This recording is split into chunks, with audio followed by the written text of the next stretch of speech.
radio star on bicycle radio stations across the country. He talks about bikes not just when he's with us, but when he's with other people too.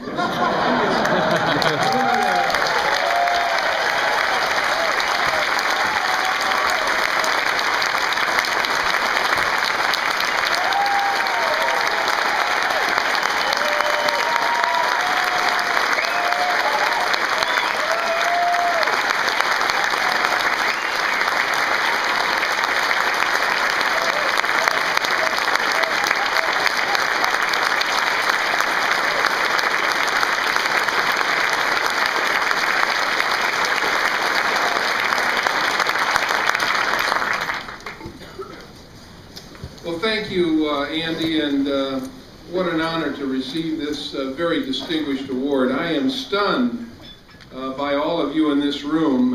If we were over in one of the Senate buildings, I'd have to stand on a table to talk to all of you. But I don't have to do that this evening. Thank you all for coming to Washington.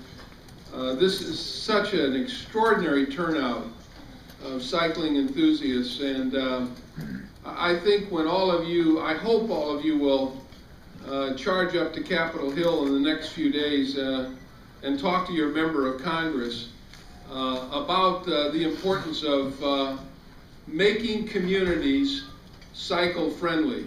If you do that, you will make a difference. And I'll tell you how I know this. Last year, I appeared before a subcommittee of Congress.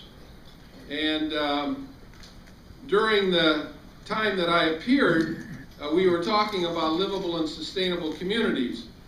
And someone asked me the definition of that, and I said, well, a livable and sustainable community is a community that has neighborhoods that are walker-friendly, biker-friendly, transit-friendly, bus-friendly, all forms of transportation, where communities make investments in walking and biking paths, and where cyclists are treated as friendly as people that are driving cars. And there was a little bit of a ridicule about the fact that we were promoting livable and sustainable communities, and a little ridicule about the fact that we were supporting cyclists and cycling.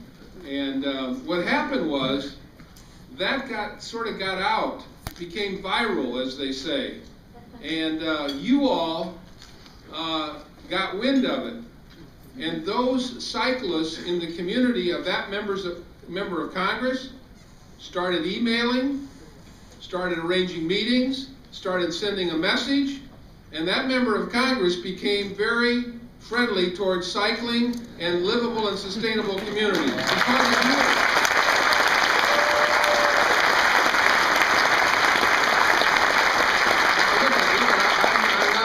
This up. You all can be very effective. It is a different time than it was a year or two ago when we were here.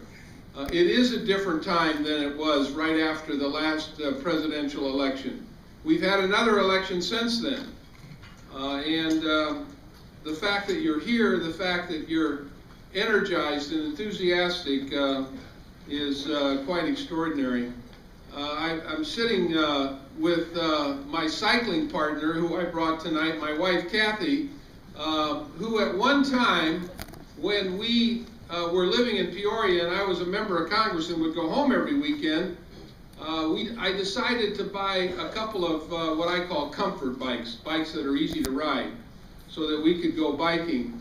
And at the time, Kathy hated the idea of cycling. She didn't even think it was a very good idea, and it was sort of drudgery for me to get her to go out on the weekends on what was known as the Rock Island Trail in central Illinois, which is a rails to trails. But when I took this job, she decided she wanted to get into more exercise, and so we brought our bikes to Washington. And so now almost every Saturday, we get on the C&O Canal, and we ride it up to Bethesda. We have lunch, which is one of the requirements that she requires me to do, is buy her lunch. And we ride back. 16-mile ride. It's magnificent. And you know what we see on that trail? We see families. We see young children. We see people having a good time.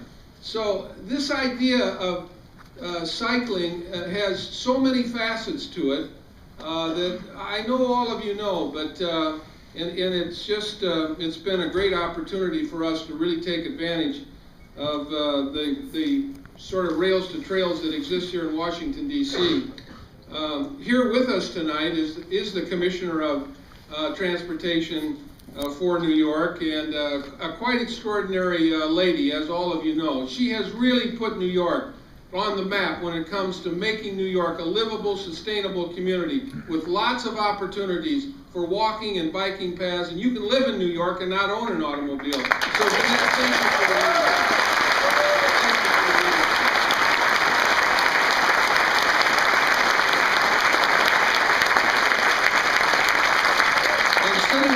side of my wife Kathy is Gabe Klein, an extraordinary young man who has made this city one of the most livable, sustainable communities in the world, bar none.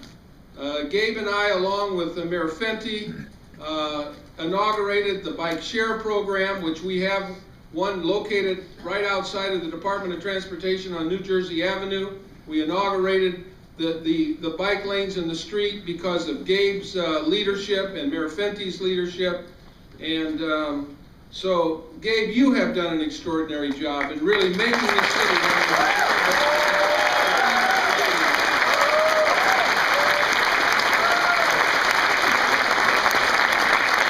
and they both work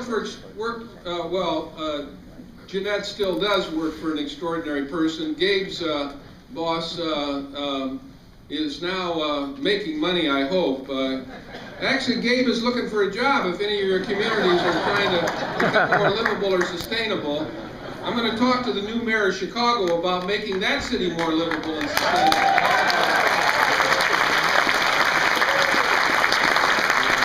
But the one thing that Jeanette said that is so true, the only person that she has to please is one person, the mayor of New York. Again, an extraordinary leader. It does take this kind of political leadership to make these things happen. And what I see in this room is a sea of political leadership. You not only are cycling enthusiasts, you are the best advocates for making communities livable and sustainable and cycling friendly and walking friendly and transit friendly and streetcar friendly. That's why it's just so extraordinary that you're all here. And one other person who's been just the pioneer in all of this, the pioneer here in Washington and the pioneer back in Oregon and the pioneer around the country is Earl Blumenauer. He is the leader of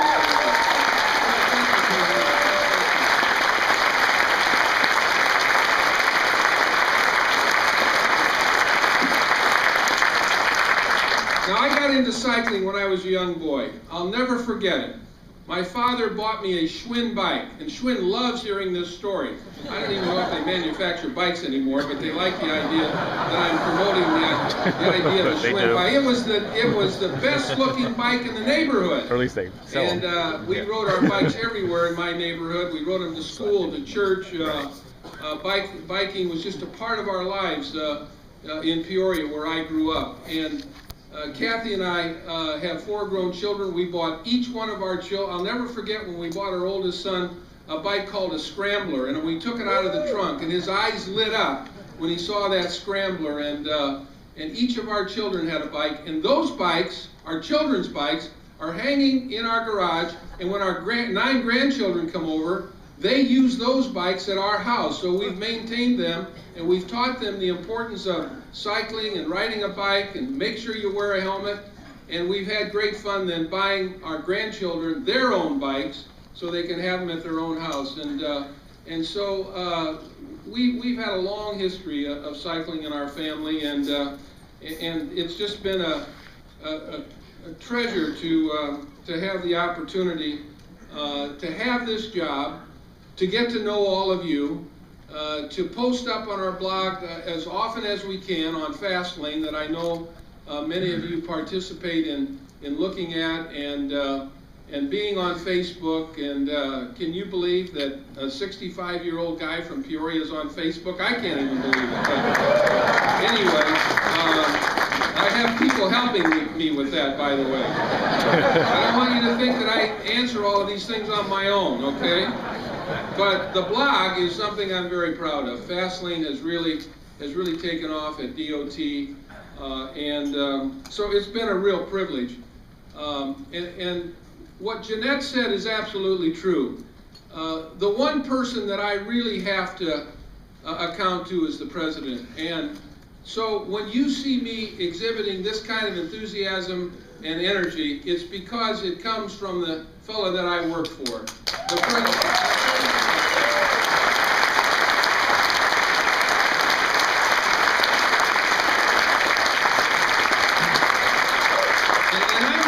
Many of you worked hard to get President Obama elected. You all worked, most of you worked very hard, I know that. I know there's a few Republicans in the room. I'm one of them, as a matter of fact. But anyway, I know that you're all very pleased with the President's agenda, with his focus. And if you look at the budget that the President put out to Congress, it's a big, bold vision. And it's about the next generation of transportation. It's about high-speed rail. It's about streetcars. It's about transit. It's about making sure that we have enough opportunities to create livable and sustainable communities where you can live in a community and you don't have to own a car, but you can bike to work, or you can bike to the grocery store, or you can take a walk, and it's convenient and it's safe. And this really is the President's vision, and if you look at his budget, you'll see substantial resources in really continuing the progress that we've made over the last 2 years. I'm proud and privileged to serve in this position, but to be sustained by the kind of support that so many of you in this room really give us. And I want you to work hard while you're here, and I want you to work hard on your members of Congress. We really need your help. More now than maybe ever before, because you know that a new crowd is in town, and they have a little different agenda, and it's being played out in a way that maybe doesn't reflect the kind of values that many of us believe in. But the process is just beginning, and it's just beginning for you as you begin this important conference, and it will continue as you charge up to Capitol Hill. So thank you for all that you do. Thank you for your involvement. Thank you for being such great stewards, not only for cycling, but all of the side benefits that come from that. I really feel privileged to receive this award and to have this opportunity to continue. You have a full